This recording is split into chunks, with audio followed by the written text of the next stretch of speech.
Today, I'm attempting to create a complete Five Nights at Freddy's stop motion in just 24 hours. That means every shot, every movement, every visual effect, and the entire edit must be finished before this timer reaches 0. And considering that stop motion can take hours just to produce a few seconds of footage, this challenge turned out to be far more difficult than I expected. Let's get straight into it.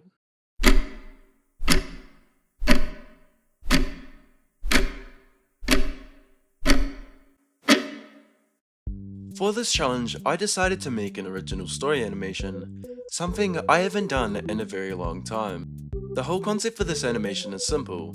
The night guard experiences his first night at Freddy's. I decided to not write a script for it, and instead, I'll just get straight into animating and interpret the animation as we go along. To start the animation, I began with some establishing shots. This was done to introduce the audience to the setting, showing where exactly the story was taking place. The first shot showcased the outside of the pizzeria. There was a lot of editing in this shot, including masking, color grading, and green screening, which took about an hour to complete. At this point, time didn't cause too much of an issue, but later in the video, it became my biggest enemy. For the next 3 hours, I continued with the establishing shots of the West Hall, Pirates Cove, the main show stage, and the office, which took me an entire hour to complete, because I needed to create visuals for 7 monitors and mask them out. This was a very tedious process, especially with the single monitor showing through the fan, meaning I have to mask around the fan, and because the fan moves, it makes this process a lot more time consuming than I'd like. Now it was time to start the story driven scenes. This is where I'm going to introduce Mike, the main character of the animation. In this scene, I wanted to build tension, so I had Mike react to a footstep that took place off screen. I then switched to a POV shot, showing Mike looking towards the left side of the office. I even panned the audio towards the sound to enhance the illusion for the audience. This shot took multiple attempts because I was using practical camera movement and accidentally left the green screen still on the monitors during the first take. However, green screening every monitor would have meant another hour of editing and tracking, easily pushing it to over 2 hours, and I didn't have that kind of time to waste. Luckily, it was still early in the challenge, so I just scrapped it, removed the green screen, and reshot the whole thing. That was the first moment I realized these mistakes were costing me a lot of time, and I didn't have much time to spare if I wanted to make the highest quality animation possible. Now, we need Mike to react to the footsteps. I created a shot of him slowly looking out into the hallway. I made the lighting a lot darker in post, otherwise Mike just looks like he's appearing out of thin air, so I wanted to cover that as much as possible. I then started building towards the first encounter. I switched to a side view of Mike, intentionally hiding what he's looking at to build suspense. I then showed Bonnie. I used a front-facing view similar to a POV shot, and added lens flares later in editing to show his eyes activating. I also used camera movement in post to create a slow crane up effect towards his face. Next, I had Mike react to seeing Bonnie. I animated him shaking to show fear and tension. I then had him slowly turn as if he was about to run back to the office. But instead of going back, I decided to change the story and had him turn towards Golden Freddy. This scene was achieved using a mix of practical and edited camera movement. Later in the editing process, I added VFX to Golden Freddy's eyes, showcasing him coming to life. By this point, what had been a simple challenge had slowly made me regret my decisions. And since I was making the animation so cinematic, I felt I needed to continue the same quality to create consistency between scenes. I didn't want it to turn into slop, but I needed a way to speed up the scenes.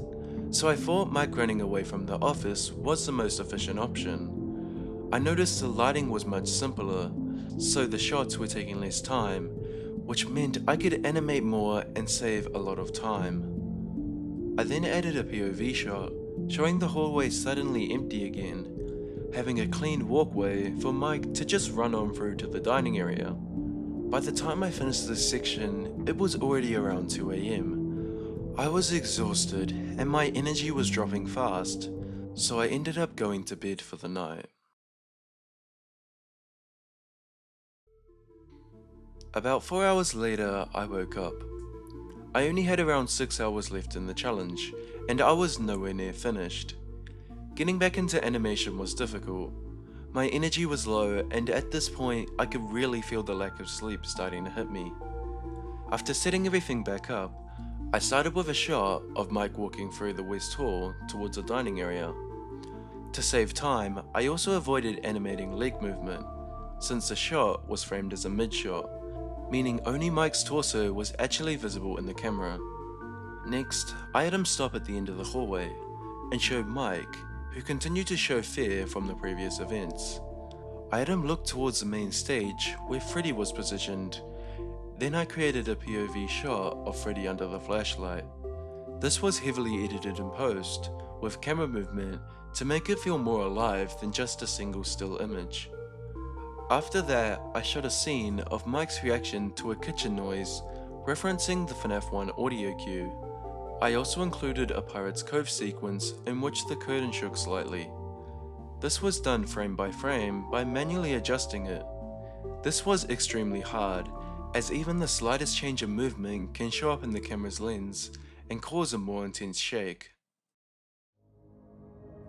By this point, the biggest challenge wasn't the animation anymore, it was staying focused. I was exhausted, my motivation was dropping, and simple shots were starting to take much more longer than they should have. So I decided to get straight back into it and start the power outage scene. I pulled off the look by placing paper over the lighting and moving it over the bulb to darken everything, implying the lights cutting out. Then I shot a low angle shot of Freddy to emphasize his presence as a threat over Mike. These shots were reused multiple times for this end scene, just to get everything finished in time. It was now the final hour, which means I had to shoot this last scene as fast as possible. My motivation was dropping hard, I was extremely exhausted, and the pressure of the timer was just hitting me, so I quickly took different shots of Mike reacting to Freddy, and stitched them together in editing, switching between Mike and Freddy shots in a sequence for the last scene.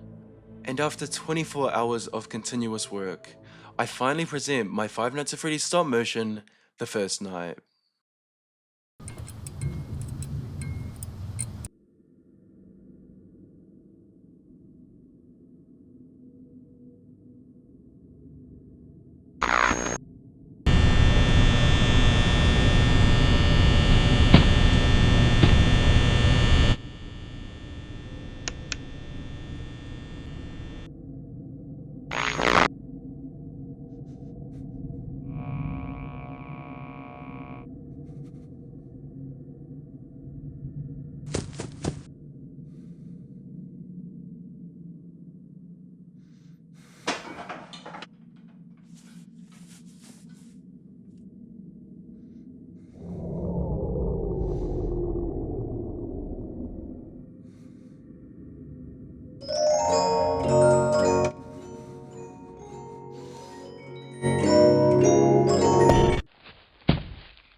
Thank you guys so much for watching. If you enjoyed today's video, please make sure to like and subscribe. If you'd like to see extra content from this episode, feel free to go to the second channel, Springlocked Extra, to see behind the scenes videos and extra content, and I'll see you all in the next video.